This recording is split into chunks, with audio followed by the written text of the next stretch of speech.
Alex, Petar. Hello, everyone. Guys. Hello, hello. Welcome on board. Welcome on board in our experimental format. It's pretty good to see you here. Hope for a very interesting conversation. Of course. Great. So once I mentioned that we will have 6 topics, let me just post the first one.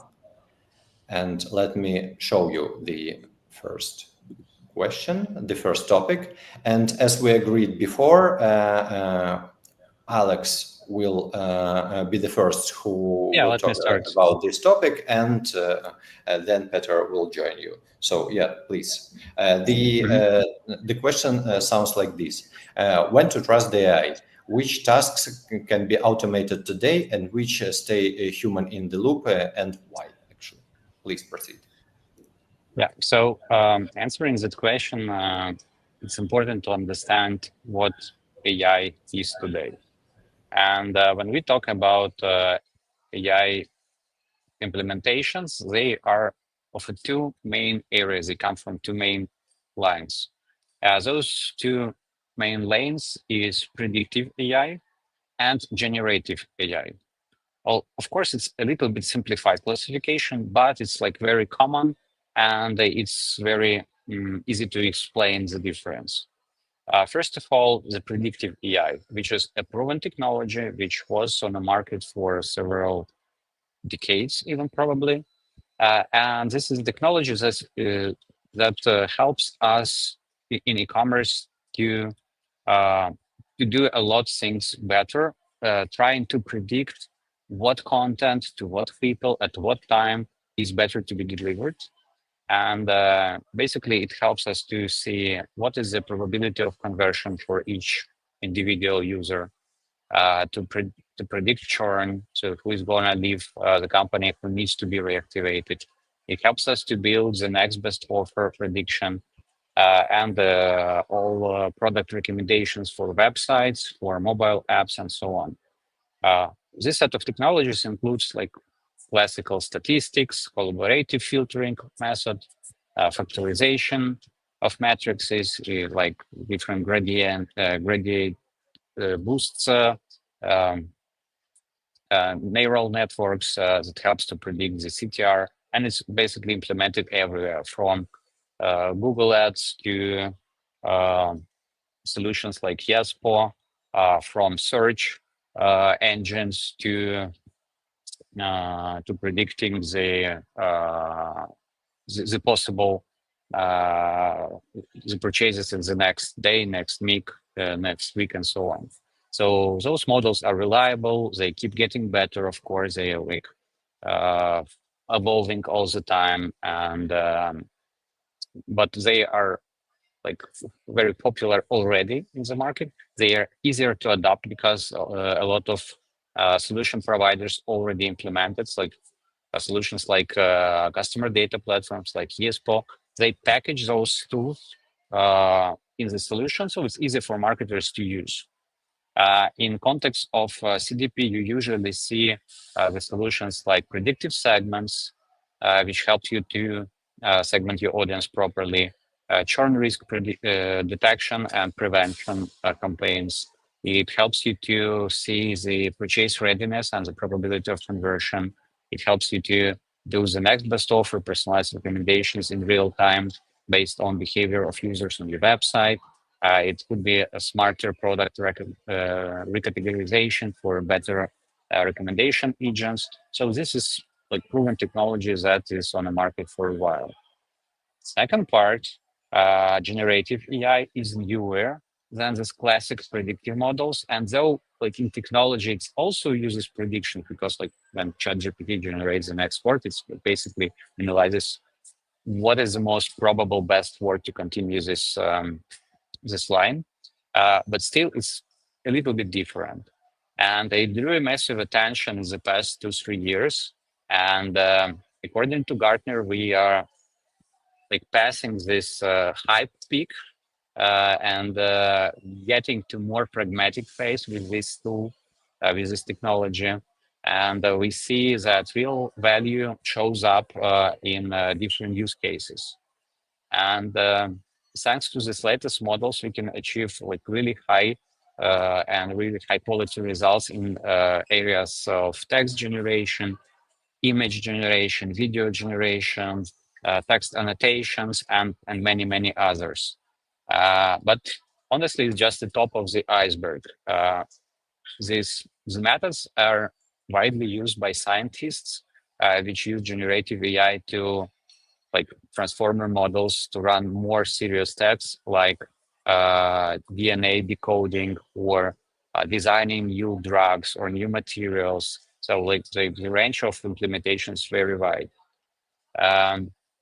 This generative tools are also a part of modern solutions for marketers, for instance. And here I would ask you to show the slide. Jasper Editor also includes some of these features. Like when you, with one click, the system can analyze the emotional tone of the message. You can expand it to bullet points. You can fix grammar. You can translate it. You can remove unnecessary phrases. You can change tone of voice. And there's a lot of text-related alterations that AI could help you to do. And when you have this improve with AI button, it suggests, it gives you suggestions on how to improve the copywriting, how to include some scientific or psychological elements in your copywriting to make it more appealing to the audience. And it helps you to generate email copy or different messages quicker and more reliably, and providing more variations and more ideas how to improve it. And since we have these two main areas, so again, generative AI and predictive AI, the most interesting happens on their intersection. Predictive tools inside CDP, they set the context. They tell you who exactly, what he wants, and when it's better to communicate. In its turn, the generative tools, they turn the context into the compelling creative. So the right message in the right format that could be used in different channels, in email, in push, in text message, in Viber, whatever. And that's where we see, and our customers also expect from us to see the main boost in quality of messaging in the next years. So getting back to the question, so what technologies are reliable and the market can rely with confidence right now today? I would start with stack of predictive technologies. It's market proven, it's ROI positive. That's basically the things that you can implement to improve all your business metrics. In parallel, generative AI already saves time and lifts results, especially good when you can use this, when generative AI helps you to create more variants. It helps you to generate them quicker. And basically that gives you ability as a marketer to test a lot more different different variants, to do A/B testing, to automate the message creation. And when this combined with automated workflows and segments, you can use them without any hesitation. And still, so what is the role of the human? I think it's still central. Nowadays, AI could be seen as an assistant, while the marketer itself is the editor-in-chief. He says, okay, what to be published and when, and basically that's the decision is on the humans. Humans own the creativity, emotional nuances. They feel the brand strategies. They know the ethics. So that's why though AI accelerates the execution, but the direction, the flavor of message, the final judgment stays with human. So if you want a dependable lift now, So you can stick with predictive AI in your CDP or marketing automation tool.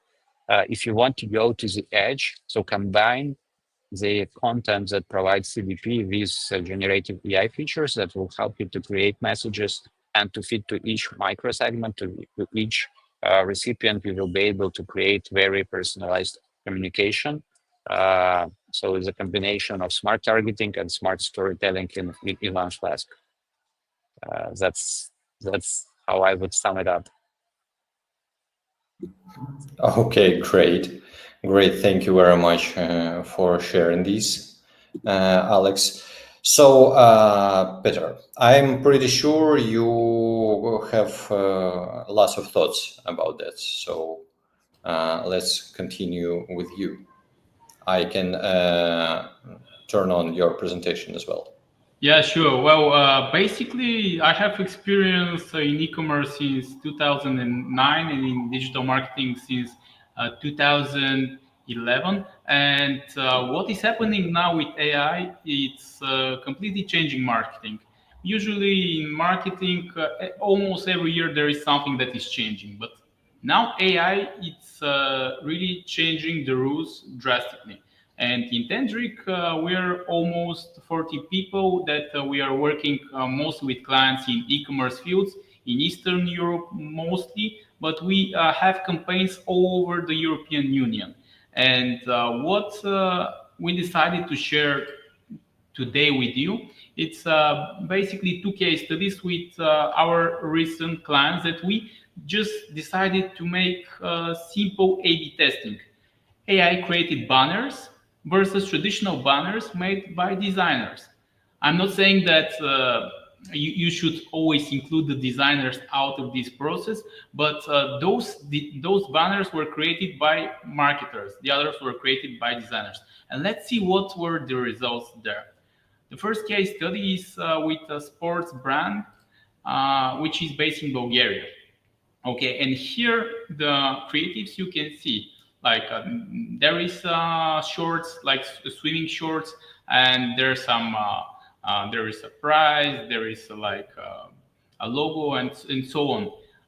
Those were created by our designers.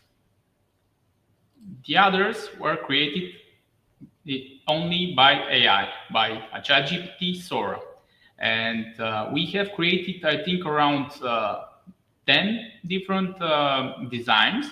They were all created by Sora. And we just decided to see when we turn them on, what is going to happen. And you can guess that, for example, the banners that they were created with Sora, they took us a lot, like a shorter time period to be made. Of course, the first versions were awful, as always, but we had to adapt, we had to change a bit. And we'll see what's happening now. And in terms of click-through rate, we can see the AI banners have 2%, and the others, they have 0.5%, which is 30%, 300% higher. Cost per click, again, we have lower cost per click, more than 50%. Cost per sale is also lower, 40% lower, and we have more sales. More sales in terms of it is not two sales; it's per 100 clicks. That's how we had this number, and we have almost 300% more sales. So we can see that here the winner is the AI banners. Okay, let's go to the other case study. Well, as you may know that now the UGC videos are really booming, and we can see in terms of marketing that the recent year, the last 3 years, when we have UGC, like a person who is like speaking, who is showing the product and telling how great the product is, that usually the results are much better. And we decided to compare with another project with AI banners that we created. The UGC video, I'm not going to show it to you, but like there is a lady, she's saying how nice product is. It's a cream product, it's a cosmetic product, and we have made, again, with Sora AI banners, I think there were around 12 banners that we just put them out, and we just wanted to see what's going to happen. And again, the results are also, I would say, pretty similar to the first case. They had banners and they had a click-through rate, which is 53% higher. Also, the cost per click, it was 30% lower. The cost per sale, it was 37% lower. And of course, we had almost 50% more sales comparing to 100 clicks from ads. Those were ads made in Meta, so that means Facebook and Instagram mostly in terms of distribution. And from here, what we can see is that in terms of improvements, in terms of AI ads, we can see that usually what we got, it's not all of the cases, but about these cases, specifically these cases, is usually the CTR rate is, it can be from 50 to 100% more. It's much more. Usually higher sales conversion, 20 to 50% more sales, and also reduction of CPC between 30 and 50%. And also in terms of ongoing optimization and campaign efficiencies, more than 30%, which really makes us believe that usually when we use the AI right in terms of creatives and generating good content, first, it's much faster because you don't have to have like photo shooting, video shooting. Usually it's very cheap. Of course, it takes a bit of time, but it's not much time comparing when you have to make it with designers. And what we can see in those cases, I'm saying in those cases, this is not always the case, but in those cases, we're having much better performance. So I would say, yeah, of course, like these things were created by humans using AI. If those human beings, those marketers, they were not good enough, they were not going to produce this content. They were not going to have such good results. So from my perspective, I really think that, yeah, I mean, the marketer roles is not going to disappear. We need those marketers to have the decision, okay, this AI tool generated me this content, but is it good enough, or I should make it better, or I should change it, and or what I should ask him to make me for my campaigns, or what type of data I should provide to the AI so I can have the best results, and then what decisions the marketer has to make in order to have the best results. Okay. Yeah, I absolutely agree. The cases and examples are great, and they like really set the benchmark for the expectations. So I really appreciate the examples you gave. Sergey, we cannot hear you. Probably you're muted. Okay, Seth, thank you very much. I just thought that it's pretty unexpected results, on my opinion. No, you haven't seen my cases yet. Okay, so let's move on then, and we can proceed with the second question. The second part looks like this: real results, not promises. What's the latest AI-powered campaign you shipped end to end? Share the exact lift. And please, Petar, continue with this question. It's your turn. Okay, great. So here I forgot to mention that we also, of course, we are all the time, we're just trying to have other tests, and we can see that we have really good results in terms of even AI video campaigns. So it's something that you should also try, and I encourage you to do so, but please also A/B test it with real videos. And sometimes the results are amazing, sometimes they're not that good. And of course, for example, for people that if you want to create, we created like AI influencer, which we started putting in different types of advertising campaigns, and usually can create for your own brand. For example, if you have an e-commerce brand, you can make your own AI influencer and just like to put it in with your products and so on. So those are what those are exactly, especially with the pillow, it's a real pillow, and also with the watch, it's a real watch that it's sold by our clients. So you can do it now.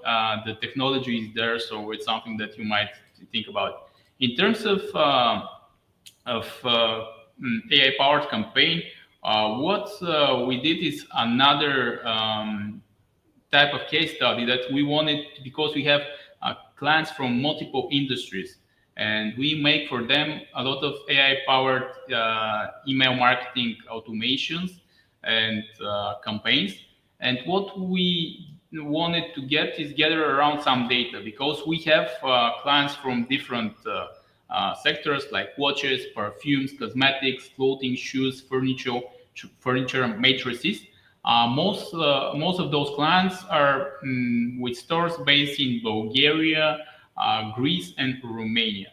And what we usually do for our clients, we use AI tools for campaigns and automations.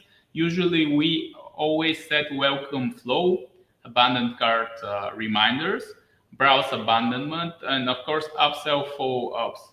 And all of them are, of course, enhanced with AI power elements like personalized product blogs, last viewed item, product recommendations, and so on. And we just wanted to get some data to see usually how they're doing. And we have two examples in a class from different niches. And one of the niches for the last 2 years of experience, when we started using, before that we were just like using a simple newsletter for subscribers. And what we started using was A/B testing with AI elements. And what we had is like we had a lot of sales, like in revenue. We had only from those campaigns. We had for the last 30 days. We had 23,000 euro. The conversion rate from those campaigns were 24 to almost 25%, which is incredible. And the ROAS, return of advertising spent, I mean for these two, it's 140, which is incredible. So I would say that this is something that it really works for this client in this niche. Another thing that we had is also, since we started using AI power tool for the newsletter, the conversion rate, it went up with 34.4% with AI generated subject lines and dynamic product recommendations. Only by changing things. Beforehand, we were also sending newsletters, but they were created by marketers. And the abandonment cart is also, like in the last 2 months, it's increased with 24, almost 25%, with AI product blogs and AI created text. So we can see that usually this thing, it works in different niches. And what we can see is usually when we start using it, even though in different industries, we have a higher conversion, stronger engagement in terms of users, increased revenue, and improved ROAS, comparing to the let's say the older type of email marketing. So usually these things, it works. Of course, all those flows that we're creating, they're created by marketeers. And those marketeers, they have to put some thought about it. But most of the cases, those tools like Yespo, they're helping the marketers to have better results and good suggestions. So then they don't have to create everything. Usually the AI is helping them much more.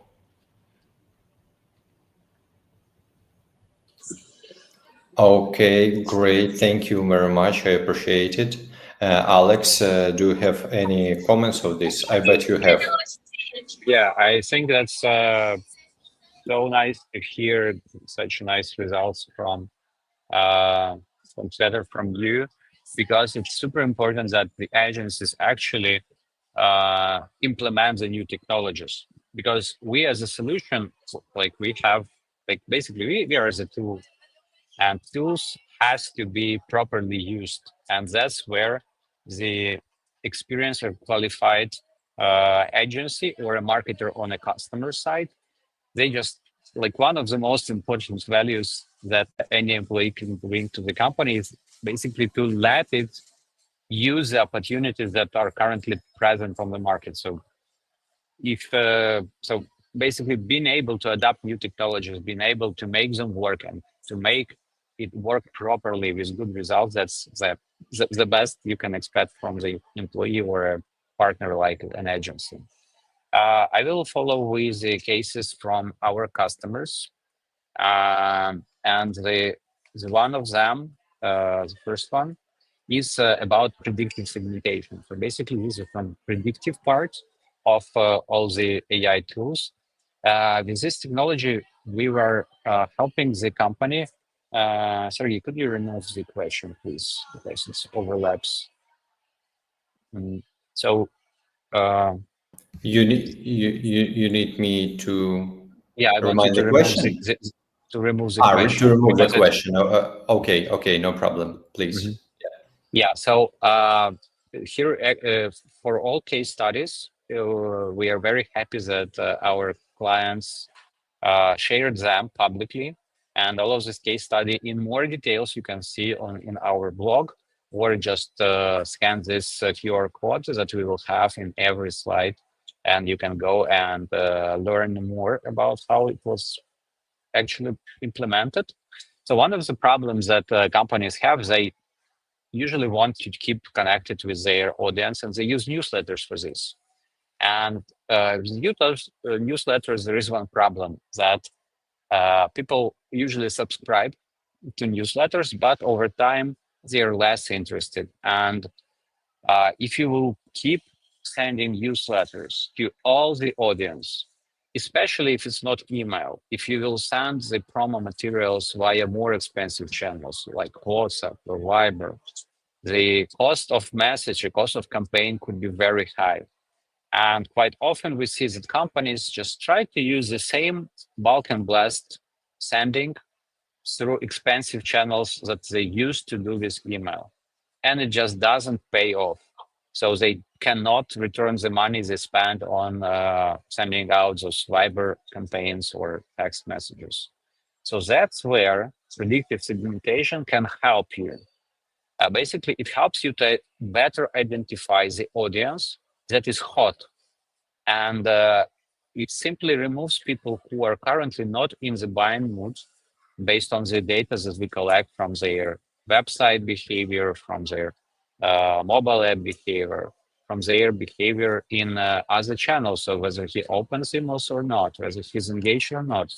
And also it takes into account a lot more data. Like for instance, it can understand that if we are speaking about like periodical purchases of products like dog food or some home cleaning, you buy it periodically. You don't buy it every day, but in a period of time you will need it again.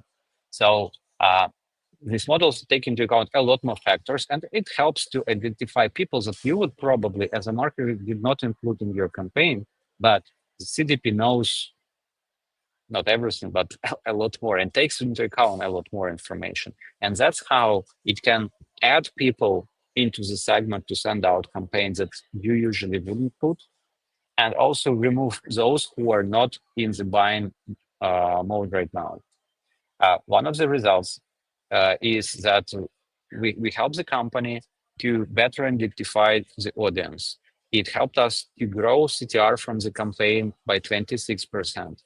But the most important thing is that we managed to improve conversion rates. So we had basically 4 times more sales, and we had 4 times better return on investment on these campaigns for this fashion brand that is like it's Ukrainian brand that sells their knitting products worldwide, and they like managed to use this predictive segmentation with very effective and very great payoff right away. The next example is also from predictive AI features, but it's like one of the quite unique features, I think, because people often implement product recommendations either on the website itself. So when people browsing, so based on the browsing behavior, we will add those products often bought together. And people usually add this product if you already purchased this product, so or similar items. But it also works well in mass campaigns. So with newsletters, a product recommendation can make your newsletter more unique and more close to the interest of the people if we include even in mass campaign product recommendations, personalized product recommendations. So imagine that in your segments that you picked for the newsletter campaign, you would add some blocks that would be really personal based on your previous purchases, on your previous browsing, based on your profile that CDP knows about the customer. And in this way, even your math campaigns become very personalized and they're getting closer in the performance metrics to triggered messaging. And that's the example we had with Liquid24, which is a health product delivery service. It works in Eastern Europe, including Poland, Romania. And what they saw is that adding these personalized blocks in mass campaigns helps them to grow 70% more conversions from this mass messaging. So, and that's amazingly well because you did not change the audience. You didn't pick the best buyers. You picked the same segment, but you changed the creative. You changed the content of the message itself. And it brought more sales. And it generated twice more clicks and basically twice more traffic for the website for further purchases. Again, there is a QR code to see more details. The next example is product recommendations in emails and trigger campaigns. I would just say that it's a proven technology. It works very well, especially in triggers, because triggers are usually triggered when there is an action of a customer. The action of a customer is a purchased item, viewed item, viewed category. All of those all of this customer data elements, they help you to build more compelling message, because it is like a continuation of the customer journeys that we know that happened before that. And we see great results. It's 7 times more sales from trigger-based campaigns. The next case, which is also very interesting, Sergey, would you please show me the next one? The next case study. Okay, thank you. This is product recommendations on the website. Though is technology quite popular, and there is a lot of solutions that implement product recommendations. But what we see, unfortunately, quite often those product recommendations are super simplified. So those can be just best-selling products. It could be just best-selling products from this category, or similar products to those that are used currently, which is nice.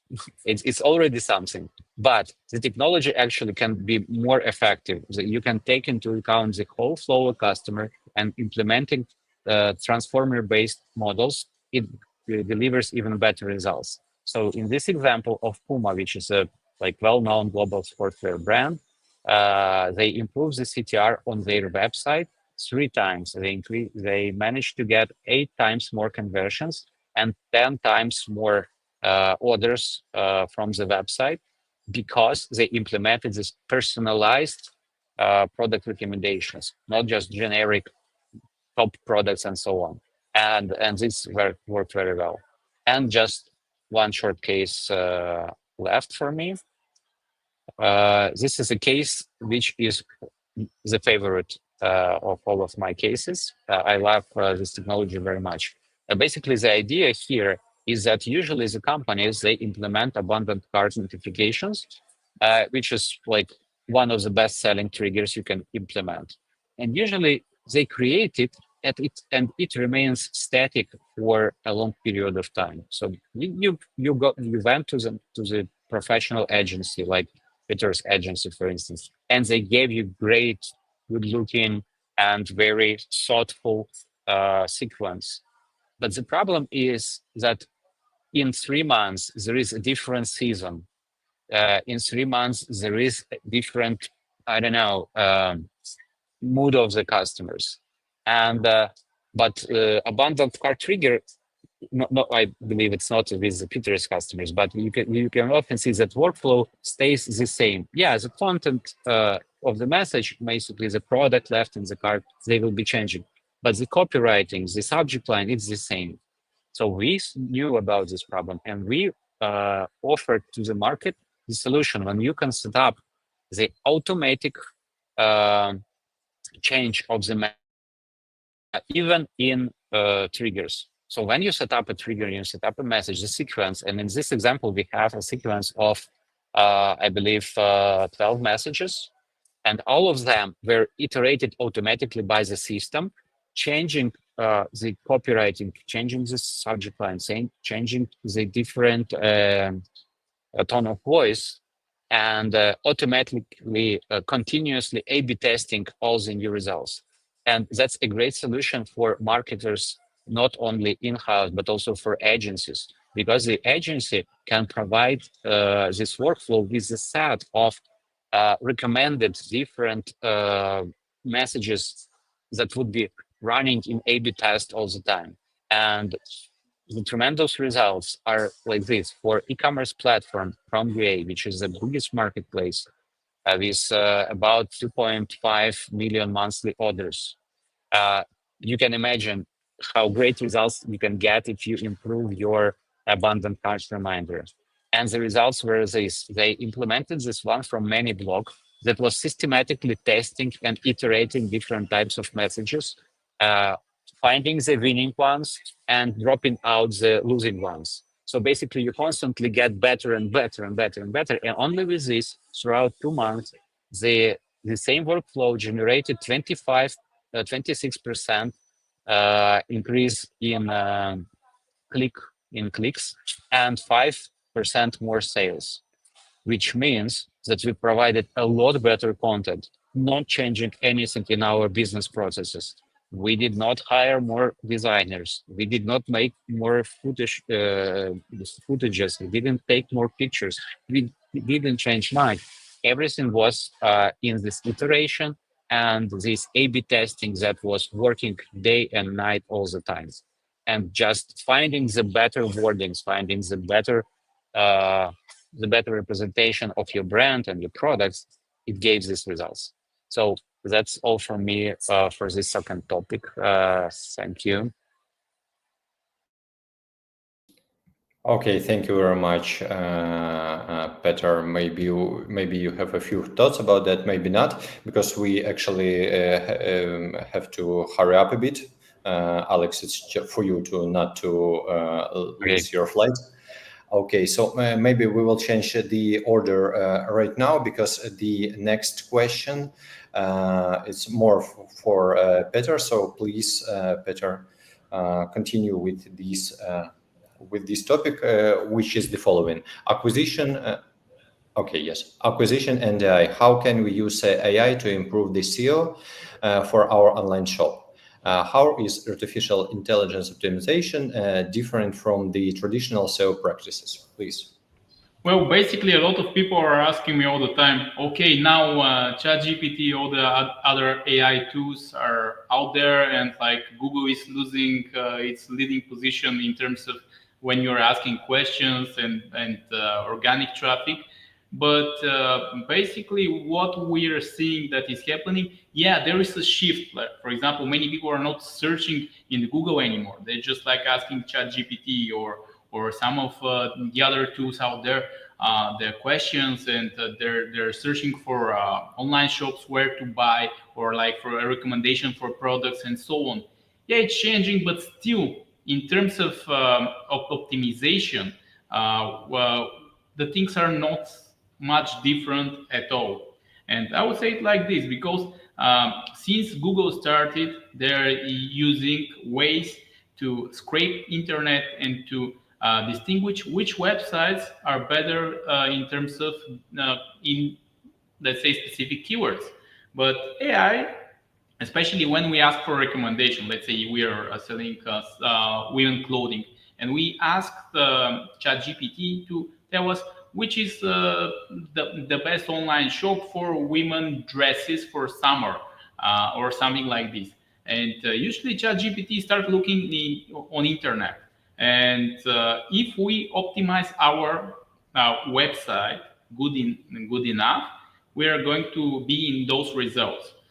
And also, still, we shouldn't forget that still we have a lot of traffic from Google. And SEO is not that. It's just changing and evolving.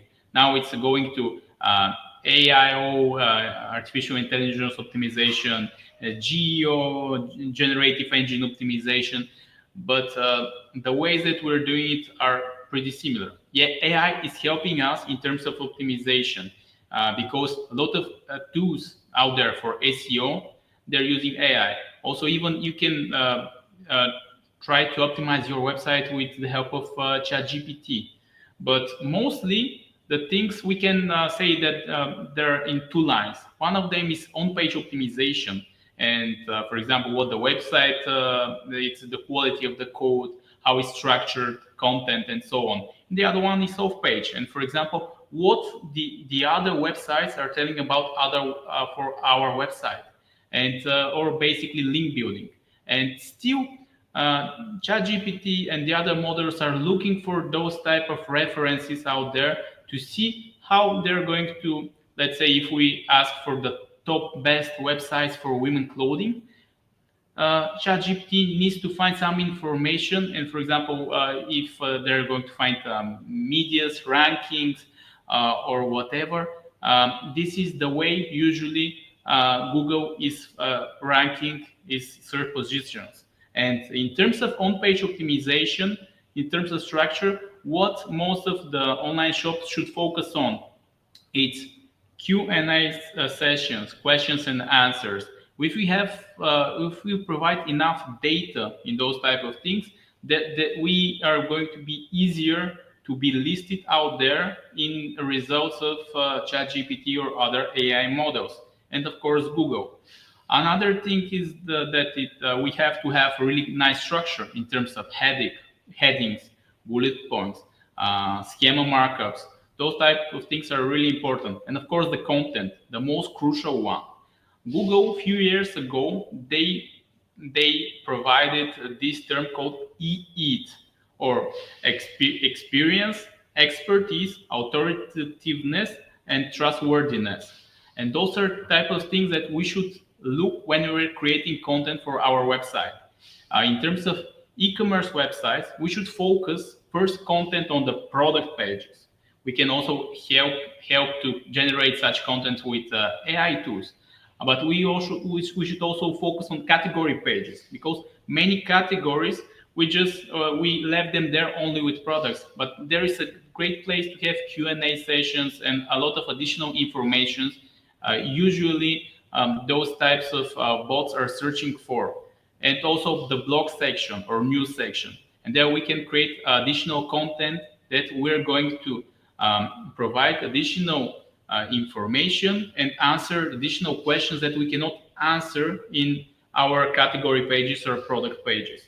And if we be able to create such good content to provide that we are experts in our field, so we have authority. For example, when we make an article about something, let's say about the fashion trends, it's also good to have the name of the author of this article. And if this author is someone who is familiar or who is famous in the field, this is also another good point that probably our article is going to be visible and it's going to be on first suggestions. And it's also crucial, of course, to have a good PR in terms of link building, because usually most of the cases when the search engines are looking for trustworthiness and authoritativeness, they're looking for those types of links from authority medias or relevant websites. And this is, again, traditional SEO practice. Well, of course, if we make a PR on, let's say, our brand is mentioned in very popular medias somewhere, this is going to help us, but it's always better to have a direct link to our website. And it's how, again, with, let's say, older types of techniques, we're still getting good results, even in ChatGPT. Another thing that you can also do is, for example, you can check your website, like go to ChatGPT, ask him to give you, let's say, top 10 or top 20 websites in your niche. And you can then see if your website is on the top ranked names that ChatGPT, for example, is going to show. And then you can continue asking, why did you choose those specific ranking, and how did you decide which one is the best? And then you're going to start getting some answers. Like, for example, well, I saw this article. This website had, let's say, a very good reputation on Google My Business or Facebook ratings or reviews or something. And this one, you can make a strategy how you can increase the reputation of your website in terms of AI models. Okay, great. Yeah. Thanks, Alex. I just wanted to say great thank you for the explanation, because it's a topic that's like really interesting for us, and we discuss it internally with our marketing team. And as we mostly focused on the retention phase of the customer journey, so it's super important that you share it. So what should we do with SEO as an acquisition channel? So thank you. Okay, loud and clear. Thank you. Thank you very much. So we are ready to proceed with the next question. It's the following. Team design in the AI era. Will AI replace marketers? Which roles are shrinking, growing, and what new skills do you now see for in marketers? Please, let's start with Alex. Quite recently, I met an article about Duolingo. In the spring, their CEO declared that they're gonna be an AI-first company, and they basically meant for a lot of creators of the courses that they're gonna lose their job, and it was especially interesting for me because I am a long-term user of Duolingo. I use it for nearly 3 years, and I really appreciate the way they develop the product. They adding like new courses. It keeps interesting, even if you finish with like learning some language, you still can learn mathematics. You can learn to play chess. So they develop a lot, and that news, when I heard it, it was okay for me. I mean, well, okay, they see the potential in this, they're gonna put it on the first place. But the problem is that after that, in a few months, there was a feedback from users. They saw the decline in quality of the content, and some people even were joking on Reddit that AI first means people last. And as I understand, and it, like again, I believe the product is great, and I believe that the CEO is doing a great job. Maybe he like just articulated his points like not in the best manner. but still we see that people expect this like people-to-people touch. They want to feel that it's not like just generated by ChatGPT, because if it's just generated by ChatGPT, why would they go and use some tool? I would go directly to ChatGPT. So that is why it's important to know what is valuable for your customers and keep it valuable. So if your customer, like for instance, our like buyers for every e-commerce, like basically anyone, if it's a man or woman or children, people buy from people. People want to know and feel that they are like not, like just used by by some machine. That is why I think this human touch will be very important in future, because people will be even more um, I'd say unhappy about just purely machine generated text and communications. So that's why I think in general the human touch should stay. For the second part of the question is so which roles are important. Well, currently I think that with these generative AI features we have, like the main thing that changed is that we shortened the time of creation of new messages, of creating of content, and doesn't mean that now we don't know what to do or we will fire people. I think it's a good point where we can generate even more content for different audiences, for different interests, for different segments. We also have a lot more potential to do smart A/B testing. Instead of creating just one creative for, I don't know, for like a back to school campaign, we can create now several of them, and we can see which one is better, and we can target them on different audiences. So basically, one of the skills that I would be looking for in marketers is first of all is using AI tools. So I want people to be using AI tools, because tomorrow it will be like you will be like too much falling behind if you don't know how to use those tools.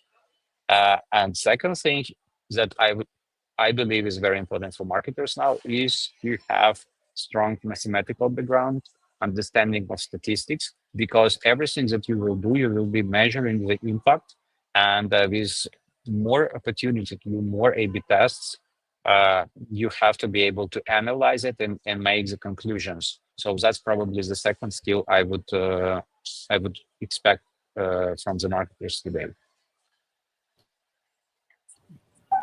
I absolutely agree with you, and I would also say that in terms of AI is not going to replace marketers. AI is not going to replace designers, but it's definitely going to replace bad marketers and bad designers, because there wouldn't be any job for them to do.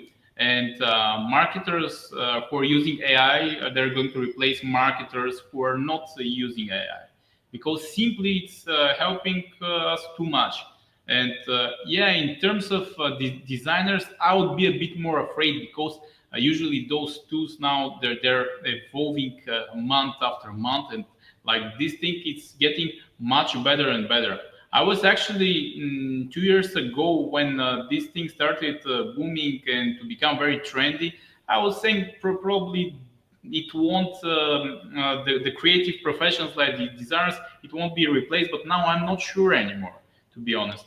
But in terms of marketers, I think that yeah, there'll be a lot of field for marketers to be able to use AI in ways that we couldn't do it before, or it was too expensive, or it was time consuming in terms of analyzing data, in terms of creating the best buyer persona and so on. To generate so many copies that we couldn't generate before. But after that, it's the role of the good marketer to see which one fits with the client, and which one is best to be tested, and which one is best to be done or not to be done. I really think that those junior positions, especially in designers, they're going to have a really tough time. In terms of new skills, I would see that, yeah, if the marketers are not using AI and they cannot use AI properly, yeah, they'll be extinct one way or another. But the profession won't die. It's just going to be replaced with people that they can use AI in their advantage, and they have a critical thinking and ways to be able to see how they can get the best out of the AI tools. And thing that I made is few helpful AI apps that, for example, for designer marketing, uh, people can use them, and I think that they can, and they're going to be much better in few months as well. Because in terms of text generation, when a marketer wants to have a copy or like a Facebook post or Instagram post or whatever, or to improve some text, ChatGPT is very good, and Gemini also it's nice. If we have to create article, we can also do it with ChatGPT, and of course there are a lot of other AI tools that they can do this. But this is saving us so much time. Of course, you have to be able to make the proper corrections after that. In terms of image generations, now DALI, Sora, Midjourney, even FreePic now they're putting a lot of AI tools, and I think that more or less first this is helping a lot the designers, and it's helping a lot of the marketers, because now especially with platforms like Meta, TikTok, Google, we can generate much more content in order to test different types of audiences. Before it was just costly, now it's not that much. In terms of video generation, this is something that is really starting to amaze me. It's the results now are getting better and better, and in terms of advertising, and usually it's really costly to make a good video ad.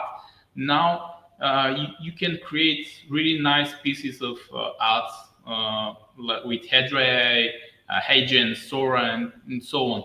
And those tools are improving day after day. So I would really suggest you to try them out. And if you're creative, and here is the creativity part, if you can generate a good script for video ads, those softwares, they might generate something really nice, and it might be really useful for your ad campaigns. Of course, in terms of video enhancements and subtitles, captions, AI, we use it especially for TikTok, Reels, YouTube Shorts, and so on. Also, audio content generation, 11 Labs are also a really good option.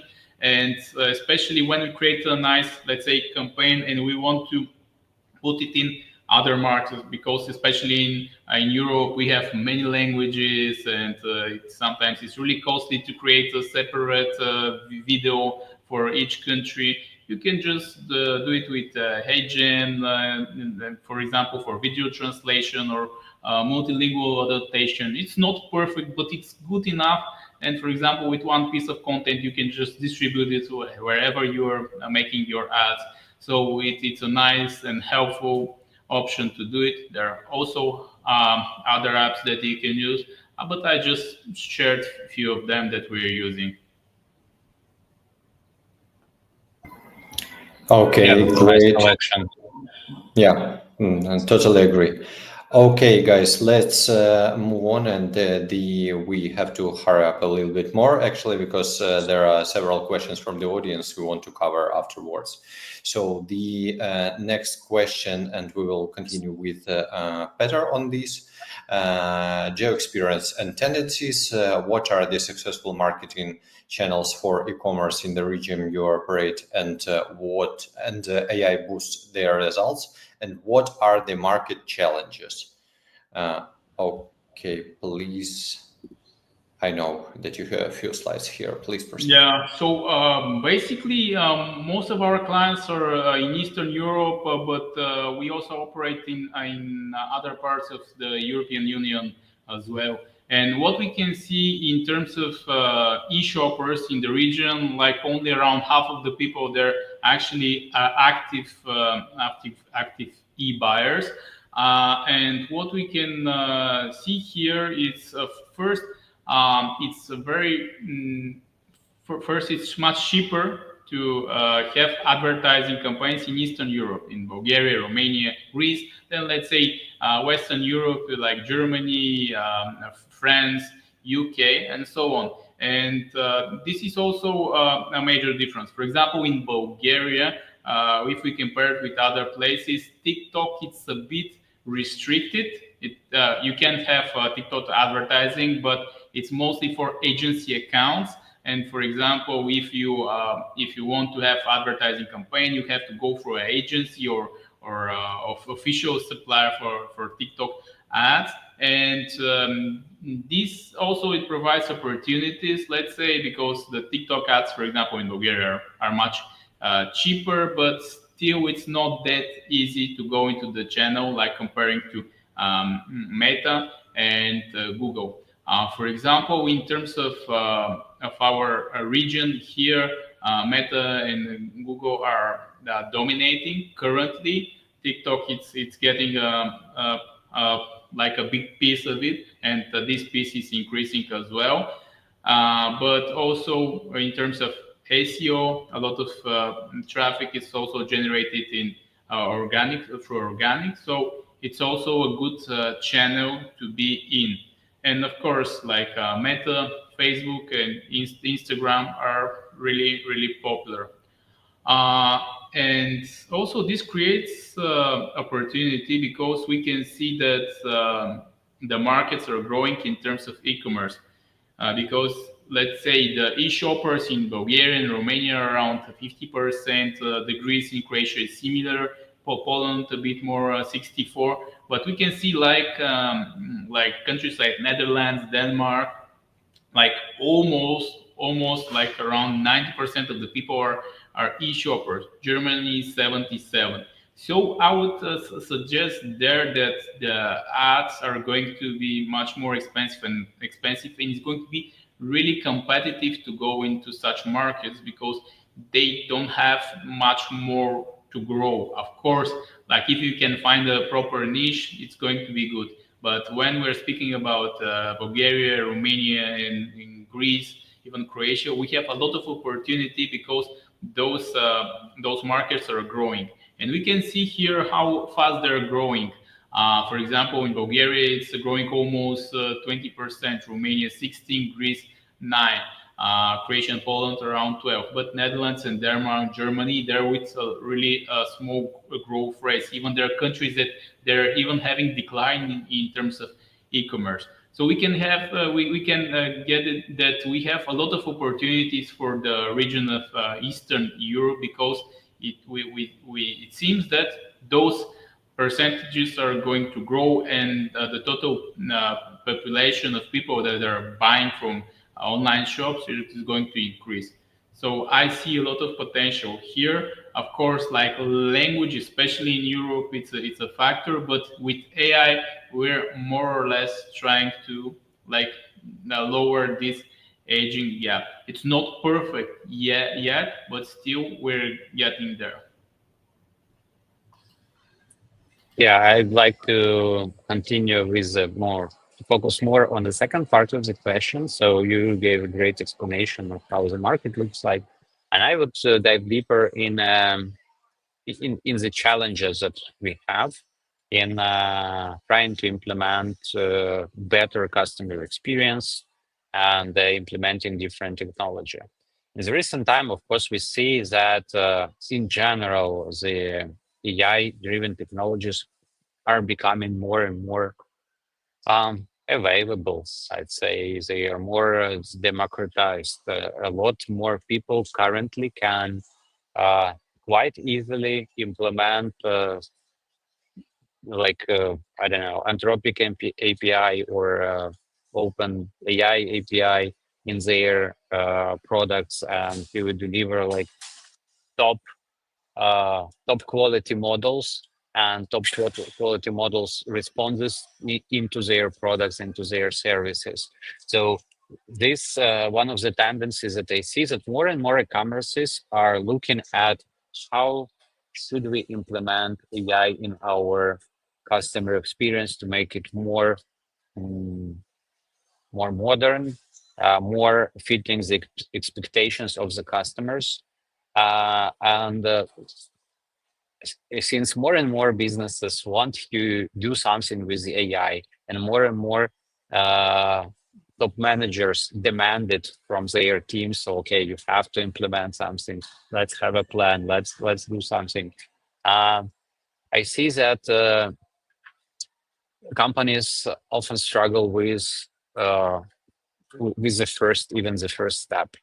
The first step where you can implement predictive and generative AI is actually being able to deliver the model with proper data, to train the model, to provide the proper context.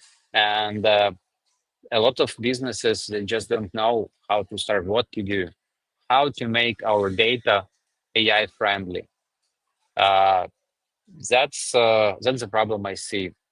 And as an answer, I think that the systems that are already designed for working with data, they should be able to support it, especially customer data platforms. They are already a storage of all the most essential data about your customers that could be re-implemented, used for training models, used for providing the proper context to segmenting and so on. Just instead of simple algorithmical segmentation, you can use AI-driven segmentation. Instead of just providing last viewed product in your trigger, you can also add this product, or return back to stock trigger. You can add wish list trigger. So a lot more data points to take into account to make the communication more personalized.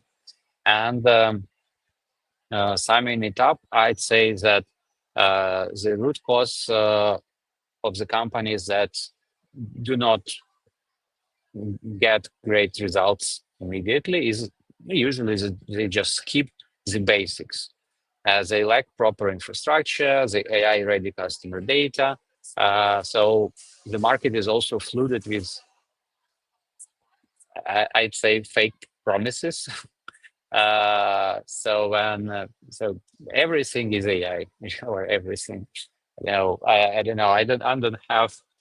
I don't have good examples, but I probably anything we can think of is already AI. I even have a subscription for a newsletter from the publisher.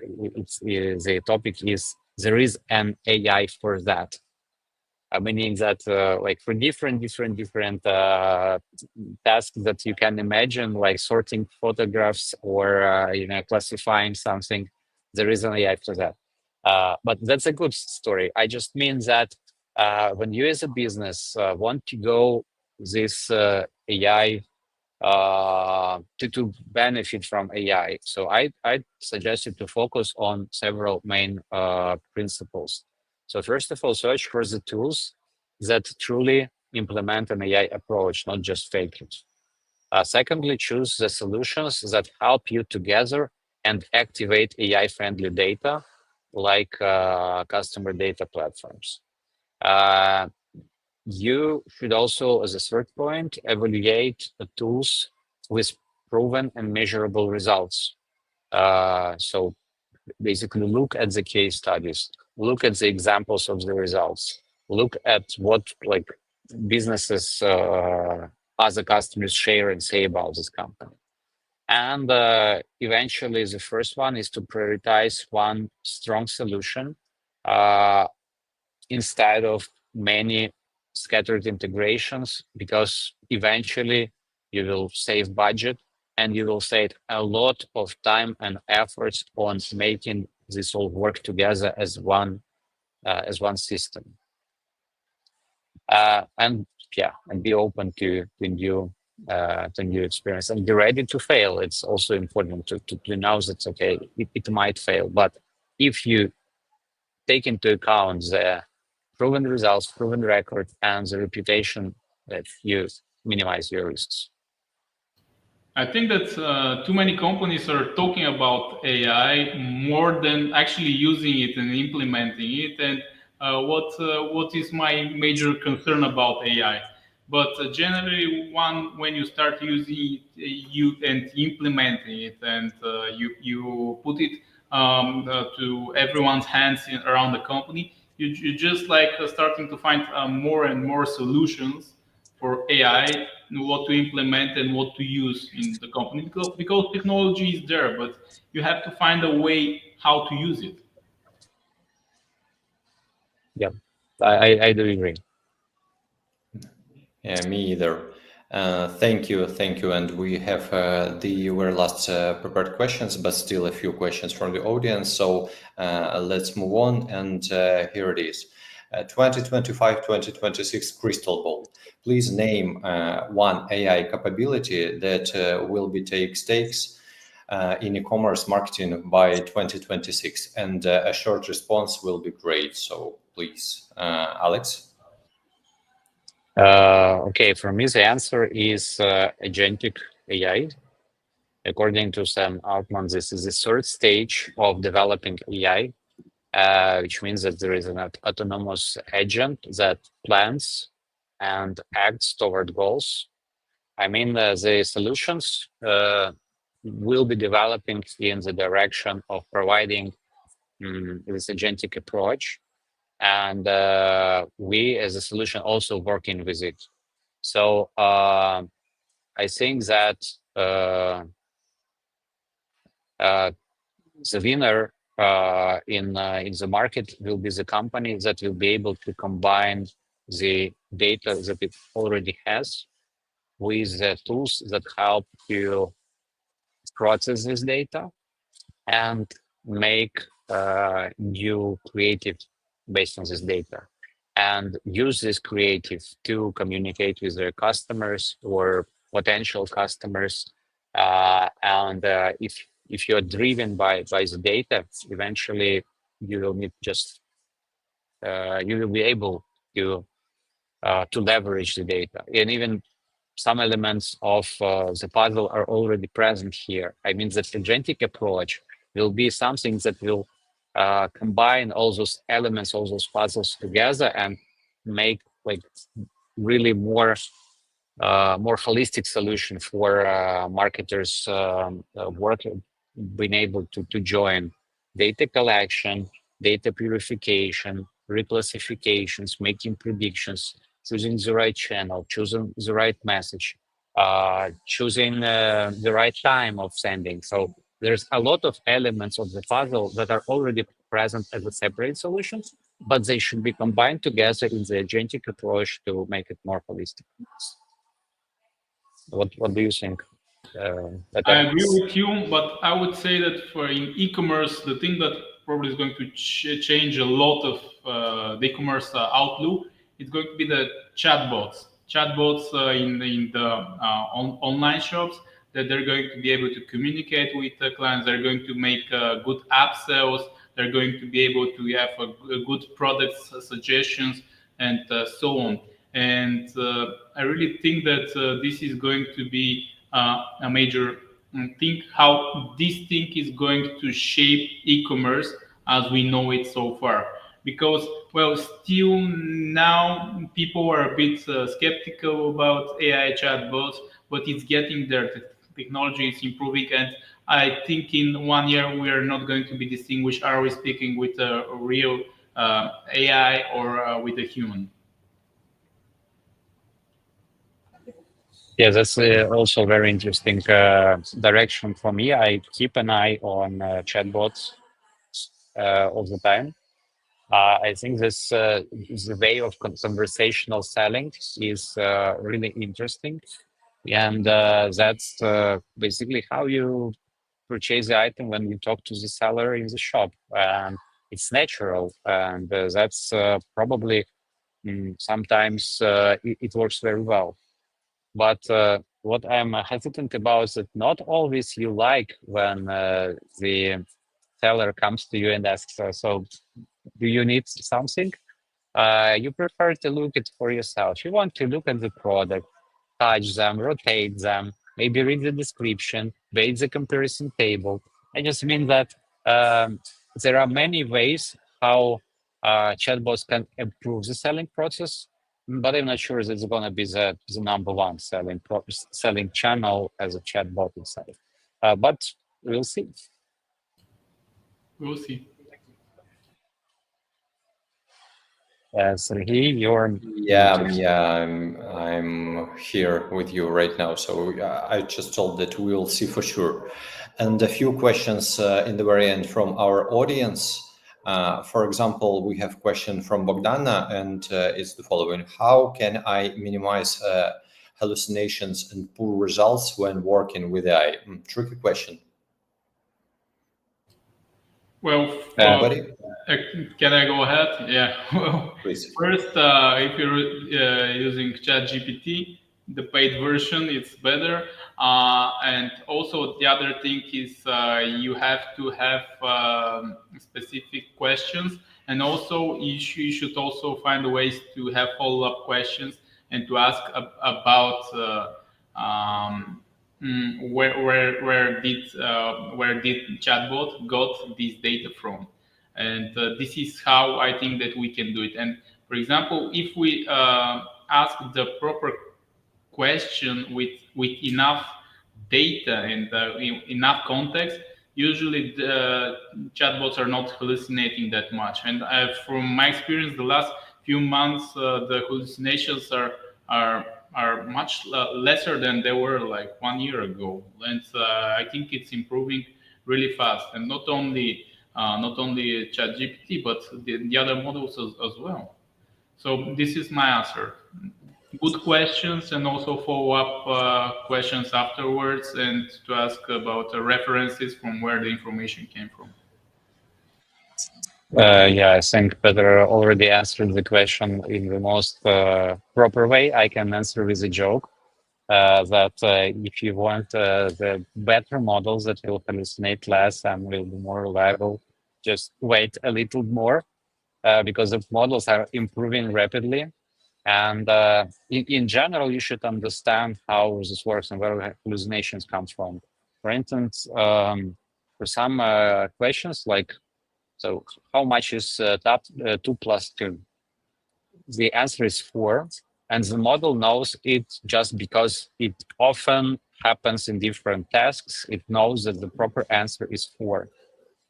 But if you will ask it how much is, I don't know, 1,056 plus 1,055, it will not be able to answer. Well, it might hallucinate in this moment just because those particular numbers are rare in texts and it doesn't know it. And though the models are also trained on mathematical data, and it also can do some mathematical calculations, simple ones, it's still, they are also trained to detect the moments when their knowledge is probably not enough and there might be hallucinations. And in this moment, it switches to search mode, or it switches to using Python to make the calculation. And basically, you should do the same. If you are asking questions that the model is most probably knows, it's not something specific about some specific person or some moment in history. So basically, if it's like broadly known thing and you want to ask about this broadly known thing, you can rely on it completely.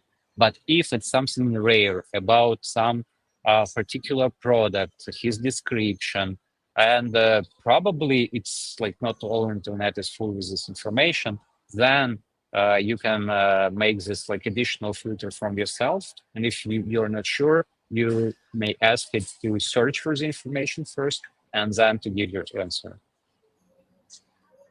Okay, great, thank you. And I'll just add something smaller. For Sure. example, GPT 5 now, it also have another option that usually it takes it a bit more time, but usually it's checking a lot of more facts and data. It's slower, but usually the results are better comparing to, let's say, if you want just like a short answer. Agree. Thank you very much. And another question from Anastasia. For what size of businesses AI works better?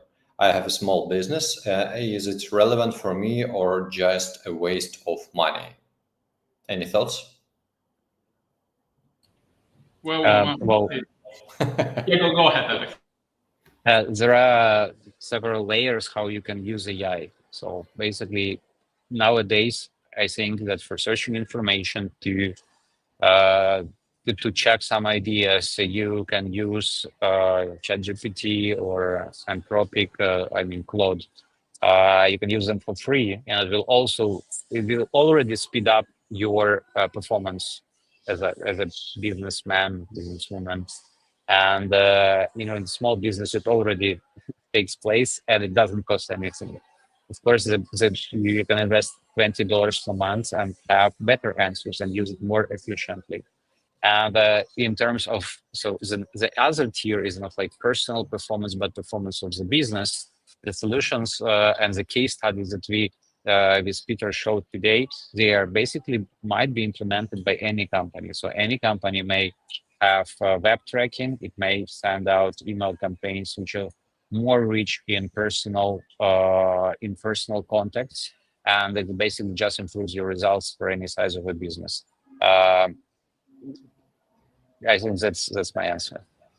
Well, I would say that any types of business size can use AI, and because when, for example, you're using less, you pay less. When you start using more, you have to pay a higher tax. It's usually most of the AI tools work like this. For example, if it's for one user, it's one price. If it's for the 3, 5, 10 users, it's another price.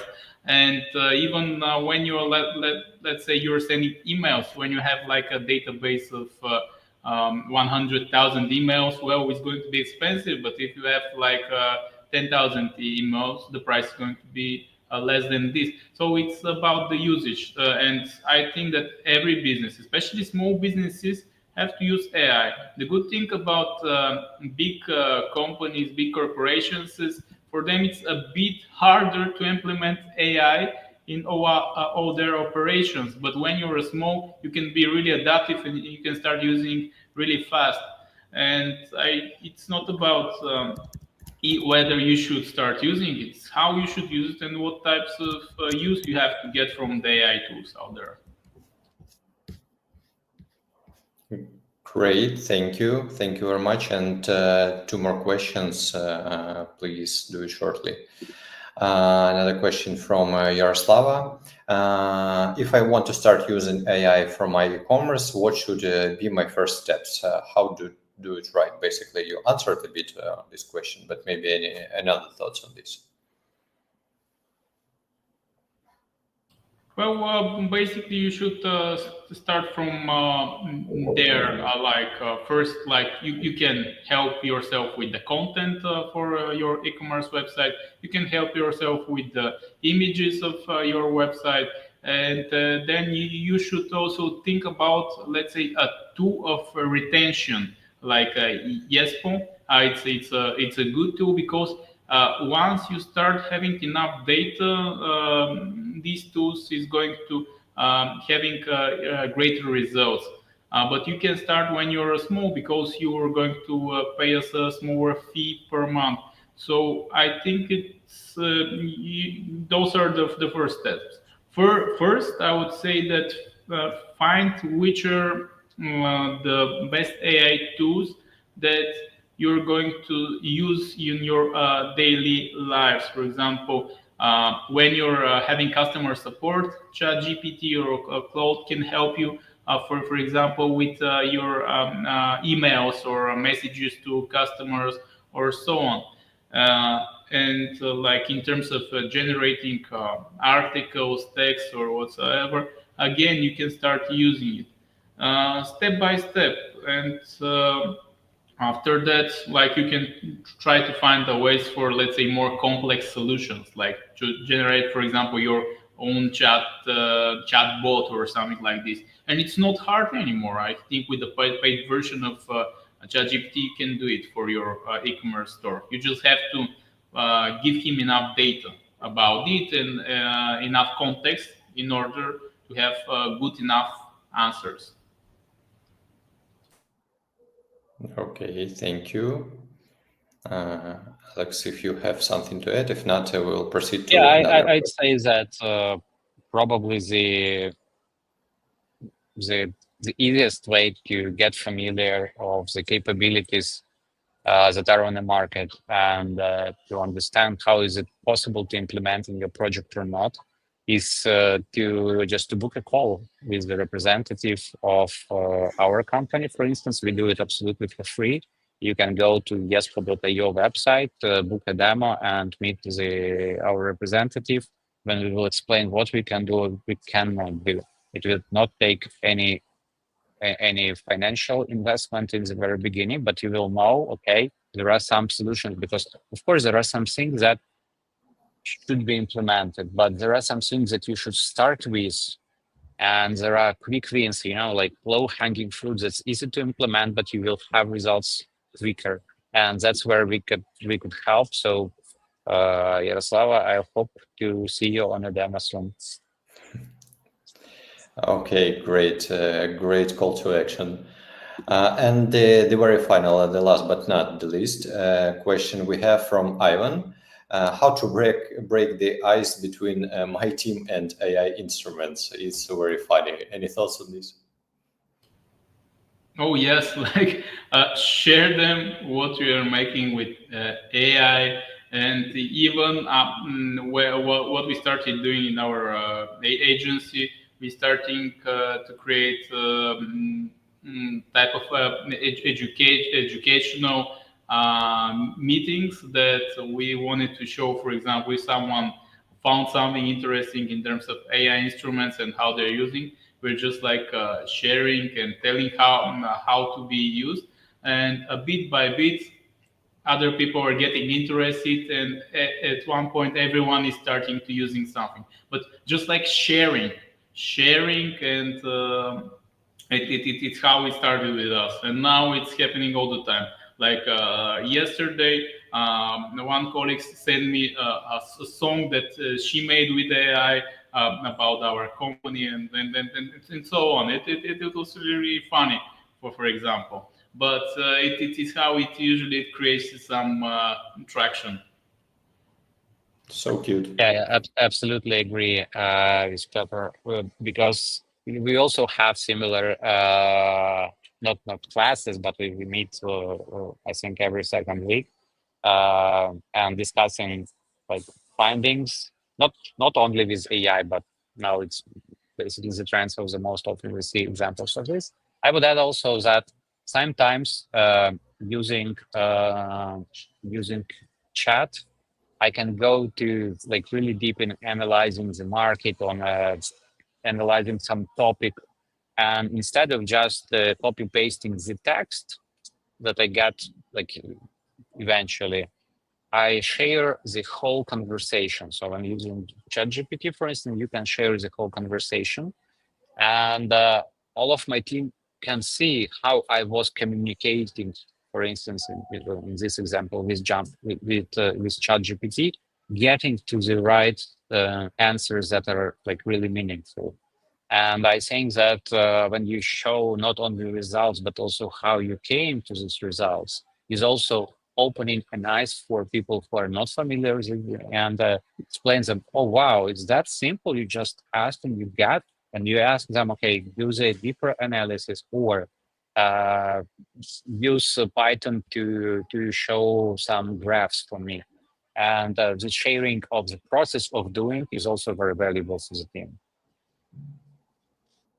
Great. Sounds like a plan, actually. I will keep it in mind. Okay, guys, Alex, Petar, thank you very much for this conversation. It was really interesting, very interesting 19 minutes. And I appreciate you joining us today, and I appreciate our people all over the world to join us today. And don't forget to hit subscribe, by the way, and have a wonderful day ahead. Thank you guys again. Thank you. Yeah, thank you, sir.